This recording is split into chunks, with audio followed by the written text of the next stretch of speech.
муҳимтарин хабару гузоришҳои рӯз барномаи иттилоотии пайғом манзури шумост. Ассалому алайкум.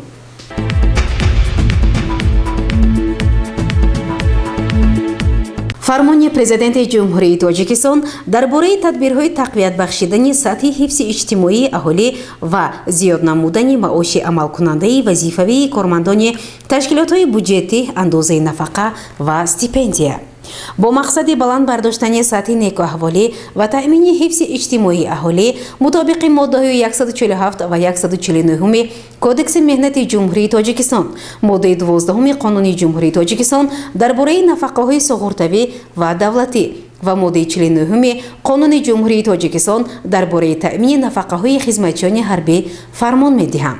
аз 1 марти соли 2023 маоши вазифавӣ, меъёрҳои тарифии хизматчиёни ҳарбӣ, кормандони мақомоти ҳифзи ҳуқуқ ба андозаи 25% ва кормандони дигари ин мақомот ба андозаи 20% зиёд карда шавад. маоши заминавӣ барои ҳисоб намудани коэффициентҳо барои рутбаҳои ҳарбии хизматчиёни ҳарбӣ ва махсуси кормандони мақомоти ҳифзи ҳуқуқ аз рутбаи қаторӣ то лейтенант 995 сомонӣ ва аз рутбаи лейтенанти калон то генерали артиш 895 сомонӣ муқаррар карда шавад. андозаи маоши заминавӣ ҳамчун асоси коэффициентҳои тарифӣ барои хизматчиёни давлатӣ ки дар сохторҳои ҳарбӣ ва мақомоти ҳифзи ҳуқуқ фаъолият менамоянд, аз ҷумла мансабҳои маъмурии категорияҳои олӣ, якум, дуюм, сеюм, чоруми хизмати давлатӣ ба андозаи 895 сомонӣ ва барои мансабҳои маъмурии категорияҳои панҷум, шашум, ҳафтуми хизмати давлатӣ ба андозаи 995 сомонӣ муқаррар карда шавад. аз 1 июли соли 2023 маоши вазифавии кормандони ташкилотҳои соҳаи маориф, илм, тандурустӣ ва ҳифзи иҷтимоӣ 20% зиёд карда шавад. андозаи маоши заминавӣ барои ҳисоб намудани маоши вазифавии кормандони ташкилотҳои соҳаи тандурустӣ 20% зиёд карда шуда 440 сомонӣ муқаррар карда шавад.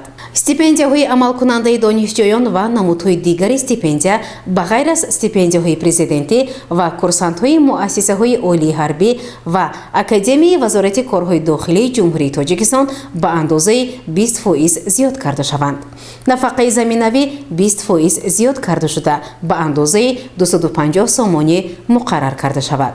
нафақаҳои суғуртавӣ ки дар асоси Қонуни ҷумҳурии Тоҷикистон дар бораи нафақаҳои суғуртавӣ ва давлатӣ таъин карда шуданд, ба андозаи сатҳи таварруми 2 соли охир баробари 16% индикатсия карда шаванд. нафақаҳои дигари амалкунанда ки дар асоси қонунҳои ҷумҳурии Тоҷикистон дар бораи таъмини нафақаи шаҳрвандони ҷумҳурии Тоҷикистон ва дар бораи нафақаҳои суғуртавӣ ва давлатӣ таъин гардиданд, ба андозаи 20% аз меъёри нафақаи заминавӣ баробар ба 50 сомонӣ зиёд карда шаванд. ҳукумати ҷумҳурии Тоҷикистон ва мақомоти иҷроияи маҳаллии ҳокимияти давлатӣ амалигардонии фармони мазкурро дар соли 2023 аз ҳисоби маблағҳои дар буҷети давлатии ҷумҳурии Тоҷикистон барои маблағгузории фонди музди меҳнат ва таъминоти нафақа пешбинӣ шуда, маблағҳои бақияи озод, иҷрои барзиёди даромади буҷетҳои ҷумҳуриявӣ, маҳаллӣ ва суғуртаи иҷтимоӣ ва нафақа, инчунин аз ҳисоби сарфаи моддаҳои ҳимояшавандаи буҷет, аз навтақсимкунии моддаҳои дигари хароҷот ва маблағҳои махсуси ташкилотҳои буҷетӣ таъмин намоянд. дар муҳлати 1 моҳ санадҳои худро ба фармони мазкур мутобиқат намоянд. ҳисобкунии музди миёнаи меҳнатро барои пардохти рухсатиҳои меҳнатӣ, кӯмакпулӣ дар вақти аз кор рафтан, кӯмакпулӣ барои корношоямии муваққатӣ ва ҳолатҳои дигаре ки ба пардохти музди миёнаи меҳнат алоқаманд ба ғайр аз нафақа, мутобиқи тартиби ҳисоб кардани музди миёнаи меҳнати корманд дар ҳамаи ҳолатҳо пардохти кафолатнок ҳангоми иҷрои вазифаҳои давлатӣ ё ҷамъиятӣ, ҳангоми пардохти музди муҳлати рухсатӣ, ҳангоми пардохти музди меҳнати давраи гузаронидан ба кори дигар, ба ғайр аз музди миёнаи меҳнат ҳангоми таъин намудани нафақа ки бо қарори ҳукумати ҷумҳурии Тоҷикистон аз 1 июни соли 2017 таҳти рақами 313 тасдиқ шудааст, амалӣ намоянд. президенти ҷумҳурии Тоҷикистон муҳтарам Эмомалӣ Раҳмон шаҳри Душанбе 6 феврали соли 2023.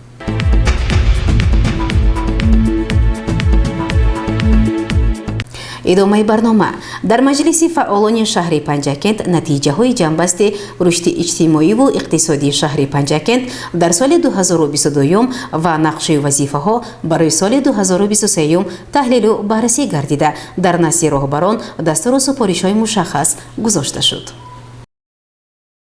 дар маҷлиси фаъолони шаҳри Панҷакент асосан натиҷаҳои ҷамъбасти рушди иқтисодӣ ва иҷтимоии шаҳри Панҷакент дар соли 2022 ва нақшаи вазифаҳо барои соли 2023 мавриди таҳлилу баррасӣ ва муайян кардани нақшаи вазифаҳои нав қарор гирифт. маҷлиси фаъолони шаҳри Панҷакентро раиси шаҳр Абдухолиқ Холиқзода ҳусни оғоз бахшид ва таъкид намуд ки фаъолияти мақомоти иҷроияи маҳаллӣ ҳокимияти давлатӣ шаҳри Панҷакент асосан дар партави дастуру супоришҳои асосгузори сулҳу ваҳдати миллӣ пешвои миллат президенти ҷумҳурии Тоҷикистон муҳтарам Имомалӣ Раҳмон, вазифагузориҳои раиси вилояти Суғд Раҷаббой Аҳмадзода амалӣ гардида дар соли 2022 натиҷаҳои хеле хуб ба даст омаданд. дар бораи рушди иқтисодӣ ва иҷтимоии шаҳри Панҷакент дар соли 2022 бо назардошти нақшаи вазифаҳо дар соли 2023 муовини якуми раиси шаҳри Панҷакент Муҳаммад Содир Сафарзода маърузаи муфассали таҳлилӣ намуд. дар маъруза таъкид гардид ки дар соли 2022 нақшаи буҷети шаҳри Панҷакент ба андозаи 104.9% иҷро гардида дар маҷмӯъ ба маблағи 4 миллиарду 600 миллион сомонӣ маҳсулоти саноатӣ истеҳсол гардид. дар соли 2022 дар шаҳри Панҷакент 18 корхонаи хурди истеҳсолӣ бо таъсиси 184 ҷойҳои нави корӣ ба фаъолият оғоз намуд. аз рӯи натиҷаҳои соли 2022 ба маблағи 1.5 миллиард сомонӣ маҳсулоти кишоварзӣ истеҳсол гардида дар майдони 200 гектар обёрии заминҳо беҳтар шуд ва дар майдони 103 гектар боғҳои нави интенсивӣ ташкил гардид.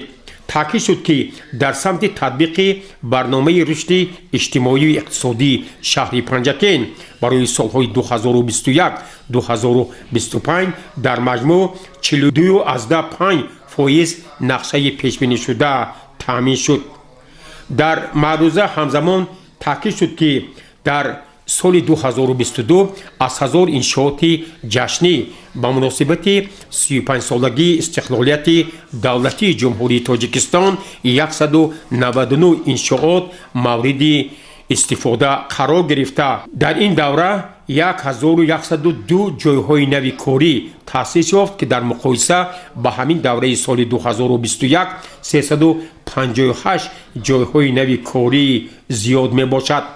як нуктаро махсус бояд таъкид намуд ки дар соли 2022 дар муқоиса ба соли 2021 муроҷиати шаҳрвандон 38.4% коҳиш ёфт.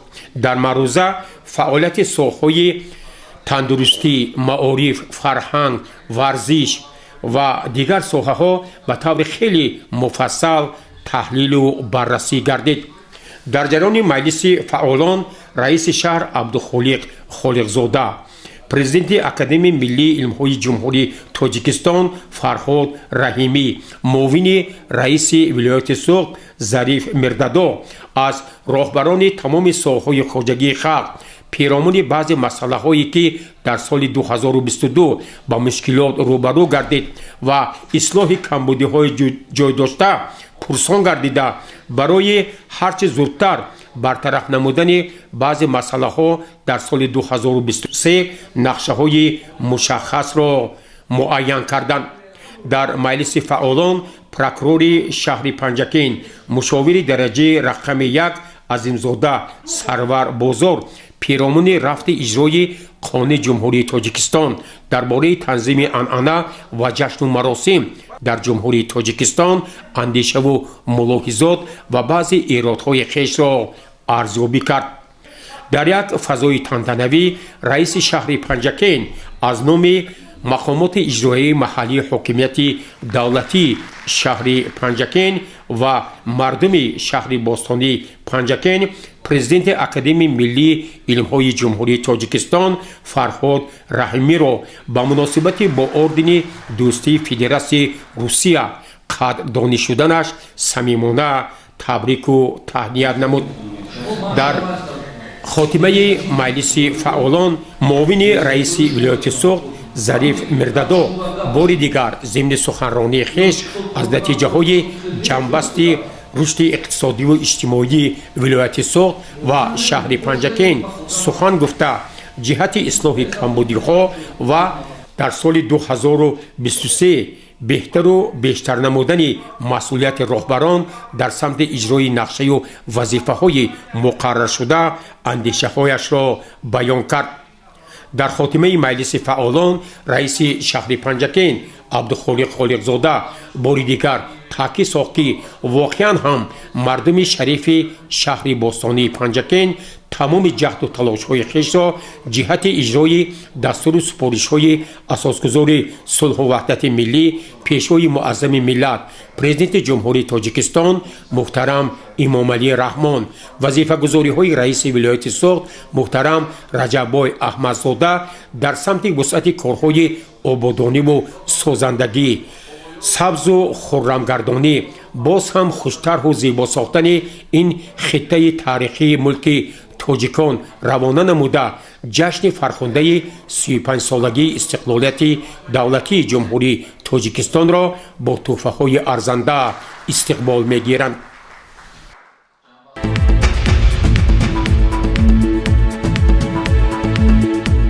рафти иҷрои нақшаю вазифаҳо дар ҳафтаи сипарӣ шуда зимни маҷлиси ҳафтавори назоратӣ назди раиси шаҳр таҳлилу баррасӣ гардид ва ҳамзамон роҳбарон ҷиҳати иҷрои нақшаҳои навбатӣ вазифадор шуданд. мутаваҷҷеҳ бошед ба гузориши дигари барнома. дар ҷаласаи ҳафтавори назоратии назди раиси шаҳри панҷакент ки субҳи санаи 6 феврали соли 2023 баргузор гардид, нахуст масъалаи кадрҳо баррасӣ гардида нозири Наргиз, мудири бахши сабти асноди ҳолати шаҳрвандӣ ва Темиров Амриддин, иҷрокунандаи вазифаи сардухтури маркази назорати давлатии санитарии эпидемиологии шаҳри Панҷакент таъин гардиданд. дар идомаи ҷаласа раиси шаҳри Панҷакент Холиқзода Абдухолиқ таваҷҷӯҳи масъулони шӯъбаи маъриф, бахши фарҳанг, коллеҷҳои омӯзгорӣ ва тиббӣ, донишкадаи омӯзгории Тоҷикистон дар шаҳри Панҷакент ва дигар ташкилоту муассисаҳоро ба иштироки фаъолонаи муассилин ва кормандон дар озмунҳои ҷумҳуриявии фурӯғи субҳидонои китоб аст Тоҷикистон ватани азизи ман илм фурӯғи маърифат ҷалб намуд. ҳамчунин ба масъулони соҳаи саноат дастур дода шуд ки сабабу омилҳои коҳиш ёфтани истеҳсоли маҳсулотро дар корхонаи муштараки Зарафшон муайян намуда барои ислоҳи он якҷо бо роҳбарияти корхона тадбирҳои амалӣ андешанд.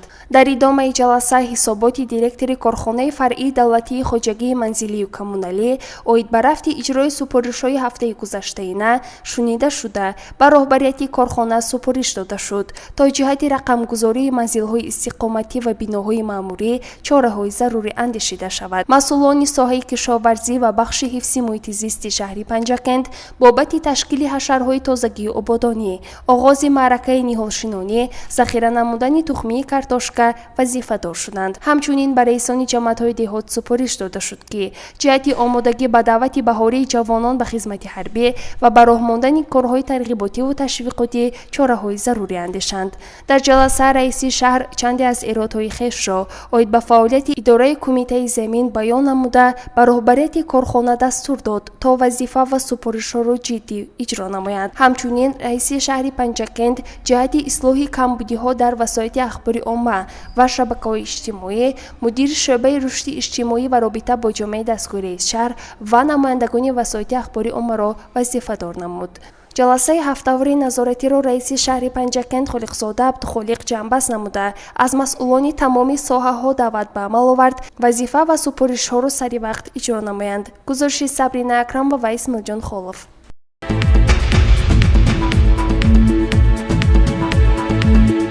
ادامه برنامه اطلاعاتی پیغام با مقصد اجرای قرار رئیس شهر پنجکند عبدالخالق خالقزاده جهت ترغیب و تشویق و مورد عمل قرار دادن نشاندادهای پیام اساسگذار صلح و وحدت ملی پیشوای ملت پرزیدنت جمهوری تاجیکستان محترم امامعلی رحمان در جماعت‌های دهات ملاقات و صحبت‌های گروه‌های تبلیغاتی مقامات اجرایی محلی حاکمیت دولتی شهر پنجکند ادامه دارد. متوجه باشید با گزارش برنامه. امروز ها در تمام کارخانه و تشکیلات اداره و مؤسسه ها خاصه ساختارهای گوناگون شرح پیامی اساسگذاری صلح و وحدت ملی پیشوای ملت پرزیدنت جمهوری تاجیکستان محترم امامعلی رحمان طریق واخیری و جلسه ها دایر می‌گردد. با این مقصد نماینده مقامات اجرایی محلی حاکمیت دولتی شهر پنجکند مدیر شعبه رشد اجتماعی و رابطه با جامعه دستگاه رئیس شهر سعید یونوسی همراه با ناظر کلان اوید با مقاومت با کروپسیه شعبه منطقوی ریاست اگنتی مبارزه با کروپسیه جمهوری تاجیکستان در وادی زرافشان دولت خواجه نظرزاده در جماعت دهات چنار با ساکنان و فعالان این جماعت ملاقات سودمند دایر نمودند. نخست سعید یونوسی ضمن سخنرانی خویش اظهار داشت که پیام پیشوای معظم ملت این مهمترین حجت برنامه‌ای است که در آن سمت‌های اساسی سیاست داخلی و خارجی کشور دورنمای رشد باثبات مملکت همه‌طرفه تهیه شده است. چنانه که ذکر گردید پیام نوبتی که سنه 23 دکبر سال 2022 به مجلس عالی جمهوری تاجیکستان از طرف رهبر دولت محترم امامعلی رحمان ارائه گردیده بود سمت‌های اساسی سیاست داخلی و خارجی مملکت را برای دوره‌های آینده معین نموده اوید به پیشبرد منفعت‌بر سیاست خارجی و تأمین پیشرفت ساحه‌های اقتصاد و صنعت، انرژتیکا، راه و نقلیات، امنیت و مدافعه، حفظ حقوق و ترتیبات، علم و معارف، حفظ اجتماعی اهالی، جوانان، ورزش و سیاحی وظیفه‌های مشخص گذاشتند. همزمان پیشوای معظم ملت در پیام نوبتی خویش حکومت کشور را وظیفه‌دار نمودند که منبعد به جنبه‌های صفتی رشد اقتصادی ملی، تقویت نیروی انسانی با استفاده از تکنولوژی‌های معاصر و جاری نمودن اینوواسیا، وسعت دادن استحصال محصولات نهایی، بلند برداشتن فعالناکی اقتصادی اهالی، تکمیل نظام دستگیری صاحبکاری و سرمایه‌گذاری و توسعه اقتصادیات رقمی دقتی اولین درجه دهد. همزمان به حاضرین پیرامون بردن طرز حیاتی سالم، رعایت قاعده‌های بود و باش، احترام گذاشتن به ارزش‌های معنوی و فرهنگی کشوری اقامت خاطر رسان گردید. علاوه بر این به اهل نشست راجع به ضرورت از خود کردن زبان‌های خارجی اینچنین آموختن کسب و هنر نیز تاکید گردید. برآمد کنندگان اظهار داشتند که ما همگان باید تمام دانش و تجربه، مهارت و ملکه و سعی و تلاش خود را بر رشد دولت صاحب استقلال عزیزمان جمهوری تاجیکستان روانه سازیم تا در آینده کشور محبوبمان به یک دولت سرسبز و خرم و پیشرفته گردد. ما باید با عزم و اراده قوی وطن محبوبمان را از این هم آباد و زیبا گردانیم. در این ضمن از هموطنان بهره تحکیم منبع رابطه ها با تاجیکستان و اشتراک فعال آنها در روند رشد حیاتی کشور، اینچنین تربیت جوانان در راهی وطندوستی و خویشتن‌شناسی و از دست ندادن زیرکی سیاسی دعوت به عمل آورده شد. در انتها رئیس جماعت دهاتی چنار اسانیان به مهمانان برای شرح و توضیح پیام پیشوای معظم ملت محترم امامعلی رحمان اظهار سپاس نموده ذکر نمود که ساکنان جماعت دهاتی چنار بهره در عمل تطبیق نمودن دستور و سپارش‌های رهبر دولت سعی و تلاش می‌ورزند. گزارش معین‌سات مولایوا و اسماعیل جان خلف.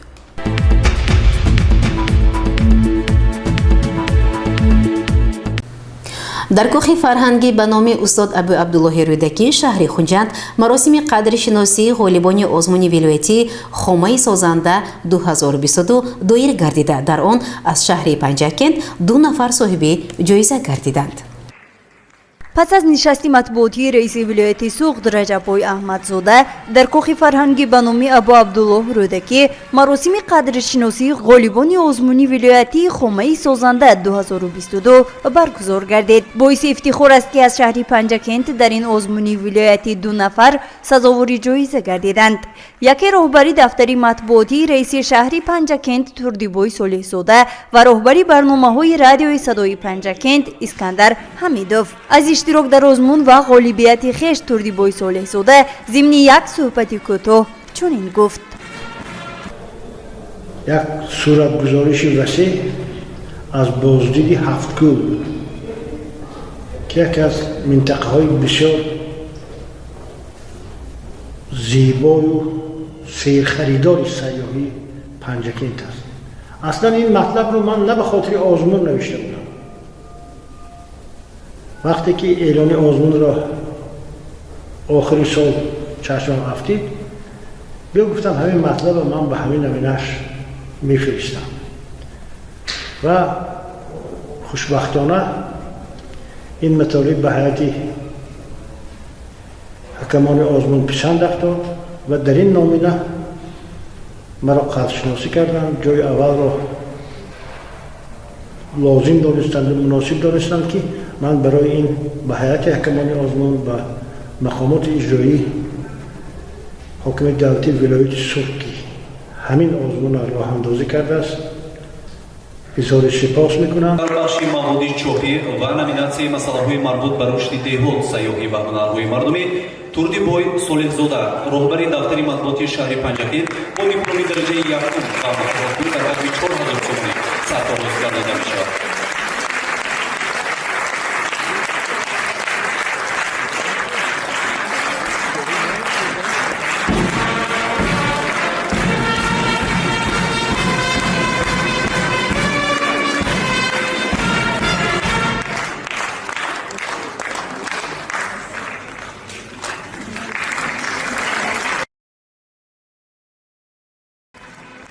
مقامات اجرایی و حکومت دولتی ولایت سوغد بخشیده به 31 سالگی استقلالیت دولتی و با مقصد دستگیری روزنامه‌نگاران جلب توجه اهل جامعه به مسائل حل طلب برای بهترین مواد ژورنالیستی میانی نمایندگان وسایط اخباری عامه آزمون مذکور را راه اندازی نموده بود. چطور دفتر مطبوعاتی رئیس ولایت سوغد در سامانه رسمی مقامات اطلاع می‌دهد آزمون مذکور طبق قرار رئیس ولایت سوغد از 26 می سال 2022 تحت رقم 214 درباره گذرانیدن آزمون ولایتی برای بهترین مواد ژورنالیستی تحت عنوان خامه سازنده 2022 گذرانیده شده.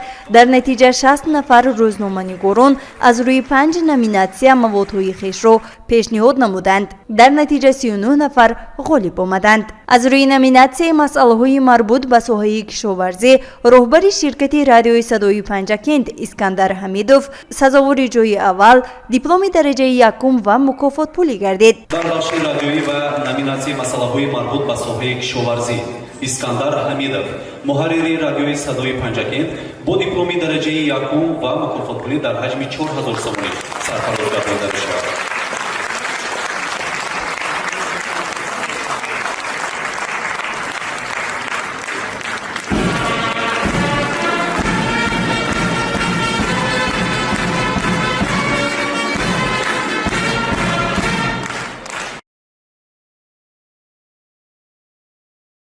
و خوشبختانه امسال در این آزمون تیم رادیوی پنجکند صدای پنجکند با راهبری اسکندر حمیدوف و شما همکارای عزیز هم سزاوار دیپلم درجه اول و جایزه این آزمون گشت که من از نام خودم و از نام کل روزنامه‌نگاران پنجکند شما را با این مکافات شادباش میگم و آرزو میکنم که قلمی ما و همه روزنامه‌نگاران قلمی سازنده باشد به نفع این دولت و این ملت این دیاری کهن و جوان من بعد نیز خدمت نماید مردم را به وحدت و یکپارچگی و مردم را به سرجمعی به خاطر آبادی این دیار و این وطن سفربر نماید. اسکندر حمیدوف میگوید که رادیوی مذکور در آینده نیز کوشش میکند تا فضای اطلاعاتی وادی زرافشان را پر نموده برنامه‌های رنگارنگ فرهنگی و استراحتی، میهن پرستی و وطن دوستی را تهیه و پیشنهاد اودیتوری خود ساخته من بعد نیز در آزمون‌ها اشتراک نموده سزاوار جایهای نمایان بگردد.